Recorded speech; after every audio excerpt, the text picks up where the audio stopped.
Sir क्या हो रहा है, क्या होगा देश में? देखिए, जहाँ तक पेट्रोल की कीमतों की बात है तो वो तो जो पूरी दुनिया में हो रहा है वो भारत में भी होगा। दो रास्ते हैं, या तो आप कंपनियों का घाटा भर दें और प्रजा को बचा लें महंगाई से, या अपना टैक्स कम कर दें। कम कर।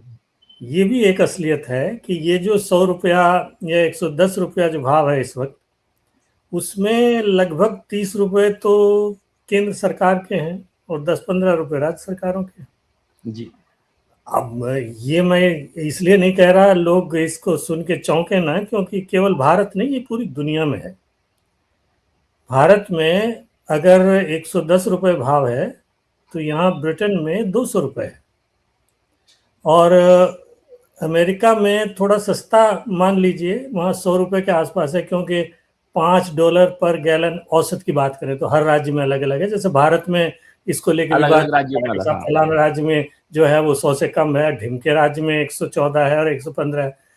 तो अमेरिका की बात करें तो आपको गश आ जाएगा। अमेरिका में तो कैलिफोर्निया में वो $6 गैलन, 5.5 से $6 गैलन के आसपास है कुछ जगह पर, और वही टेक्सास में अगर आ जाएंगे तो $4 पर गैलन। $4 पर है शायद, टेक्सास में $4 पर। 4 और 5.5 6 का अंतर ही देख लें आप। ऐसा अगर भारत में हो जाए, मान लीजिए कि साहब असम में तेल होता है या मुंबई में तेल होता है, तो वहां तो आप कर दें 50 रुपया और बाकी जगह कर दें 100 रुपया, तब क्या होगा? तो ये सब हकीकत है, ये पूरी दुनिया में चलता है। और जहाँ तक टैक्स की बात है, और ये जो फर्क है ना, ये जो मैंने बताया कैलिफोर्निया और दूसरी जगहों का फर्क, वो इस वजह से है कि कैलिफोर्निया जो है वो जलवायु की चिंता करता है। तो एक तो टैक्स के दो कारण होते हैं। एक तो जिस दिशा में आप समाज को ले जाना चाहते हैं उसमें जाने के लिए मजबूर करना, जबरदस्ती नहीं कर सकते आप। इसको डिसइंसेंटिव कहते हैं कि आप आर्थिक पीड़ा जो है वो बना दीजिए ताकि लोग उधर न जाएं, जिधर जाना चाहिए उधर जाएं। तो एक तो ये है कारण। दूसरा कारण ये है कि भाई आपको कहीं न कहीं से ये जो सड़कें बना रहे हैं उनकी मरम्मत कर रहे हैं, बनाना तो चलो आप ये कहेंगे साहब प्राइवेट रोड बन रहे हैं आजकल तो टोल ले रहे हैं फलाना कर, अरे भाई उसकी मरम्मत भी करनी होती है, उसका रख रखाव इतनी महंगी चीज है कि उसमें हर साल हजारों करोड़ चाहिए, कहाँ से आएगा? तो आप वाहन कर लेते हैं, आप पेट्रोल कर लेते हैं, उसी से निकालते हैं। वो अलग बात है कि भ्रष्टाचार है, लोग खा रहे हैं, ये सब कर रहे हैं, लेकिन जो बुनियादी बात है हर देश में जो होती है, पेट्रोल के दाम की आधी के आसपास जो कीमत है वो सरकारी टैक्सों के रूप में होती है। जैसे आप सिगरेट पीते हैं या आप और कोई ऐब करते हैं, शराब पीते हैं, तो उसमें जो है वो गवर्नमेंट या तो बंद कर दे उसको, या गवर्नमेंट ये कर सकती है उस पर टैक्स बढ़ाती जाती है। तो आपकी जो दुर्व्यसन है उसका फायदा सरकार को होता है और सरकार उससे जो है समाज कल्याण के, जन कल्याण के काम करती है। तो सड़क तो जन कल्याण का ही काम हुआ ना। तो एक ये है, तो या तो आप अपने टैक्स घटा दें, जन कल्याण गया भाड़ में, जो है सबको सस्ता तेल मिल जाए, या कंपनियों का भट्टा बिठा दें, कंपनियां बंद करके लोग चले जाएंगे, उसके बाद आप तेल कहाँ से लेंगे? तो तेल तो जहां से मिल रहा है वैसा मिलेगा। अब ये तो हो गए दो कारण। दूरगामी चीजों की अगर बात करें तो उस सरकार की आलोचना आप कर सकते हैं कि साहब आपने रिजर्व, जैसे चीन ने कर रखा है 9 महीने का रिजर्व, अब उसका भी गणित लगा के बता दूं आपको। उसका गणित ये है कि एक साल में भारत का जो बिल था वो 120 अरब डॉलर के आसपास था ईंधन का, वो बढ़ के 180 हो गया। तो अगर आप 9 महीने का जैसे चीन के पास रिजर्व बनाए तो आपको 180 का 3/4 कर लीजिए, कितना हुआ? यानी 140 अरब डॉलर, 100 जो है 35-40 अरब डॉलर आपके पास खर्च करने को अगर है तो रिजर्व बना लीजिए। रिजर्व बनाने में भी टाइम लगता है, आप थोड़ा थोड़ा करके हर साल रिजर्व बनाएंगे। जब तेल सस्ता होता है तब रिजर्व बनाया जाता है, जब तेल जो है वो आसमान पे चढ़ा हुआ है, पूरी दुनिया जल रही है, तब रिजर्व बनाए जाते हैं। तो ये अगर रिजर्व बनाना था तो 10 साल पहले बनाना था, या जब तेल सस्ता था, जब तेल में स्लम्प आया हुआ था, तब बनाना था। तो इनकी सरकार थी या किसी और की सरकार थी, जिसकी भी सरकार थी उसने नहीं किया ना। अब चिल्लाने, अब पछताए क्या हो जब चिड़िया चुग गई खेत। तो ये तो आगे की बातें हैं। तो रिजर्व एक बात रही। दूसरी बात यह है कि साहब आपने वैकल्पिक व्यवस्था क्यों नहीं। अब आप इतनी तेज बढ़ती अर्थव्यवस्था में वैकल्पिक व्यवस्था का मतलब क्या होता है? पहली बात तो यह है कि आप जो 8-10% सुनने में तो बड़ा अच्छा लगता है विकास दर, लेकिन उसी अनुपात में आपको ऊर्जा भी तो देनी पड़ेगी। जो ऊर्जा बन रही है उससे उसी अनुपात में ऊर्जा बढ़ाते जाइए। तो आप तेल पर निर्भरता कम कीजिए। आपने साहब जो है वो सौर पैनल क्यों नहीं लगाए? हर घर में आपने सोलर पैनल क्यों नहीं लगा दिया? आपने जो है हर पेट्रोल पंप पे सोलर पैनल क्यों नहीं लगा दिया? आपने हर कार को बिजली की क्यों नहीं बना दिया? तो ये सब बातें कहने में अच्छी लगती हैं, लेकिन इसमें जो 10-20 साल लगते हैं।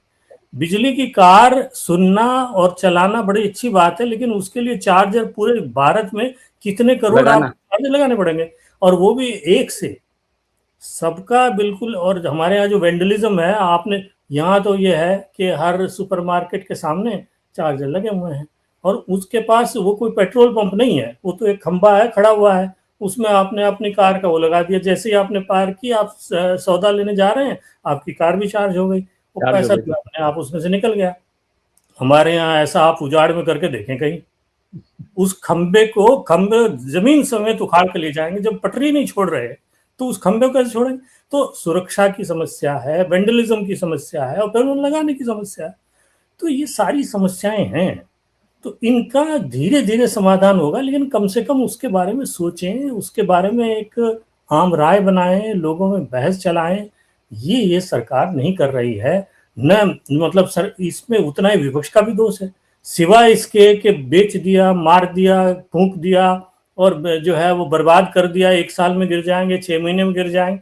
अरे भाई, आप कोई कॉन्क्रीट समाधान लेके आइए, उसकी बात कीजिए। साहब हम होंगे तो ये करेंगे, इतने दिन में ये करेंगे, तो लोग कुछ सुने, उसको समझें, फिर उस पर बहस हो, ये होगा कि नहीं होगा। ये सारी बातें कौन कर रहा है? यहाँ तो दुप्पल है, कुर्सी हाथ में आनी चाहिए, उसके बाद हम भी वैसा ही करेंगे, वो भी वैसा ही करेंगे। तो ये तो इस तरह से समस्या हमारे हल नहीं होती। वो पंचतंत्र की 3 मछलियों वाली बात है। एक मछली थी जो आने वाली समस्या को भांप करके पहले से इंतजाम कर लेती थी। दूसरी मछली थी, समस्या आई तो उसी वक्त उसका तत्काल कोई समाधान ढूंढ लेती। तीसरी मछली थी, वो कहती थी ठीक है, जब ओले गिरेंगे, जब समस्या आएगी, जब तालाब सूखेगा, ऊपर वाला मालिक है, अब तक बचाता आया है तो आगे भी बचा देगा। तो आप तीसरी मछली जब तक बने रहेंगे तो आपका यही हाल है। तो सर, जो तीसरी मछली का हाल तो है, लेकिन यहाँ जो सारी मछलियां बिना पानी के अब परेशान हैं, किसी की भी जिम्मेदारी हो, सरकार की हो, विपक्ष की हो, राहुल जी की हो, प्रधानमंत्री, परेशान तो पूरा देश हो रहा है ना। और फिर हम ऐसा भी लग रहा है लोगों को, भाई चीट कर लिया आपने। यदि इतना संकट हो रहा था तो जब चुनाव थे तब तो आप चुपचाप बैठे रहे, और चुनाव खत्म होते ही आपने 7.5 रुपए बढ़ा दिए 3 दिन में, धीरे धीरे करते। अब देखिए, ये तो बदमाशी है, और ये तो सब करते हैं। चुनाव से पहले जो है लुभाते हैं, तमाम लोग लुभावन वादे किए जाते हैं। तो चुनाव से पहले नहीं किया, चुनाव ये तो दिखाई दे रहा है वोट देने वाले को भी। अब जितना मर्जी चिल्ला लें, तो ये बात तो जो चुनाव जहाँ जिस राज्य में उनको मालूम था ना, तो इनको पता है, संदेश देना चाहिए था कि आप जो है अभी नहीं बढ़ा रहे हैं, बाद में बढ़ाएंगे तो हम आपको अभी इसे सबक सिखा देते हैं। तो नहीं सिखाया आपने, तो आप इनको बढ़ावा दे रहे हैं ना, तो दूसरे आएंगे वो भी यही करेंगे। वो कोई ये थोड़ी कहेंगे पहले कि साहब मैं आपको हम पहले बढ़ा देते हैं, बर्बाद कर दूंगा पहले तो, और बाद में आबाद कर दूंगा जब मैं जीत जाऊं। तो ऐसा नहीं होता है। तो ये तो एक बात है। दूसरी बात यह है कि 3 रुपए 9 रुपए, असल बात यह है कि ये एक ऐसा दुष्चक्र है कि आपने अगर दाम जो है नहीं बढ़ाए, तो वैसे दाम, और क्या हो रहा है, रुपया गिर रहा है। रुपया क्यों गिर रहा है? जी, रुपया इसलिए गिर रहा है कि आपका जो आयात का जो बल्क है, वो इसलिए नहीं हो रहा है कि आप आयात बढ़ा रहे हैं, वो इसलिए हो रहा है कि आपके आयात की जो कीमत है, जो 120 बिलियन थी, वो 180 बिलियन हो गई। और हींग लगे ने फिटकरी, वो तो पिछले 2 महीने आपके कुछ किए बगैर ही हो गई ना।